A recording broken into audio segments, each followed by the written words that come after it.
Hello friends. तो आज जो मैं आपको कहानी सुनाने जा रही हूँ उसका नाम है द हॉन्टेड स्केयरक्रो। तो एक बार की बात है, एक छोटे से गांव में एक किसान रहता था जो अपनी कम सुविधाओं वाली ज़िंदगी में भी बहुत खुश था। उसकी छोटी सी खुद की ज़मीन थी। दिन रात मेहनत करके वो उस पर फसल उगाता था। हर बार की तरह इस बार भी उसने अपने खेत में फसल खराब ना हो या चोर ना आ जा सके, इसलिए खेत के कोने कोने में कुछ स्केयरक्रो यानी कि पिचुका लगा दिए थे जो कि बहुत डरावने दिख रहे थे। अपनी फसल की देख रेख के लिए किसान को रात को भी खेत का ध्यान देते रहना पड़ता था।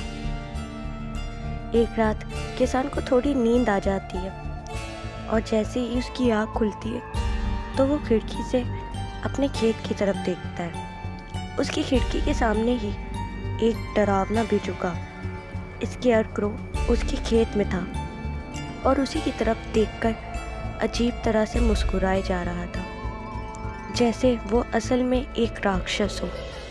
उस भयानक पिचुका मतलब स्केयरक्रो अचानक इसको देखकर किसान बिल्कुल चौंक जाता है, पर जैसे ही वो ठीक से वहाँ पर देखता है तो उसे वहाँ पर कुछ नहीं दिखता।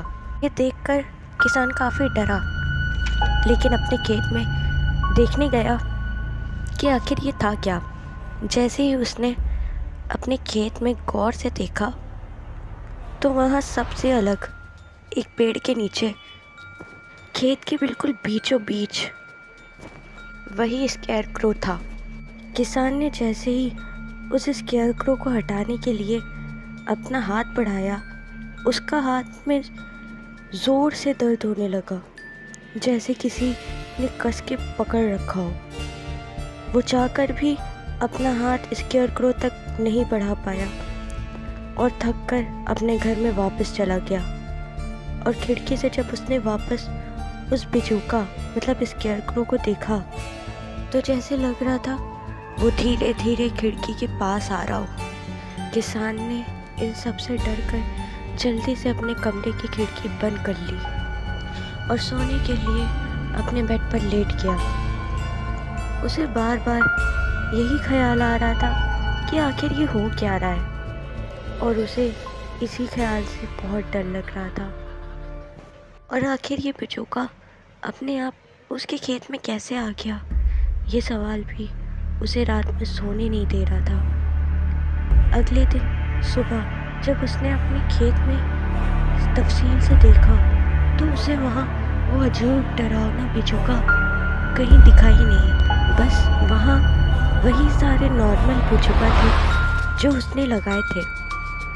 पिछली रात की सारी बातें उसको अपने मन का वहम मानकर किसान ने ये बात किसी से नहीं कही, और फिर उसी रात वो अजीब भयानक पिचुका फिर से किसान के खेत में था।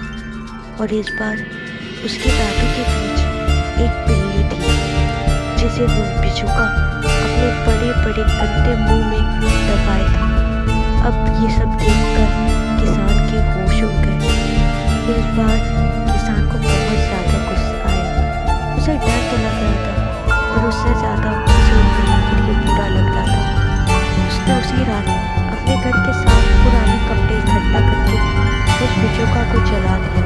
अगले दिन उसे गांव के एक आदमी से पता चलता है कि कुछ साल पहले उस गांव में एक आदमी रहता था जो कि दिमागी तौर से बीमार था। लोगों को डराने के लिए कभी कभी पिचुका बनकर गाँव में टहलता था, और उसकी मौत के बाद भी काफ़ी लोगों ने उसकी आत्मा को पिचुका के रूप में देखा। ये सुनकर किसान को थोड़ा डर लगा, पर उसके बाद से कभी उसने उस पिचुका को नहीं देखा। अगर हमारी आज की कहानी आपको अच्छी लगी हो तो वीडियो को लाइक कीजिएगा और हमारे चैनल को सब्सक्राइब कीजिएगा। Thank you.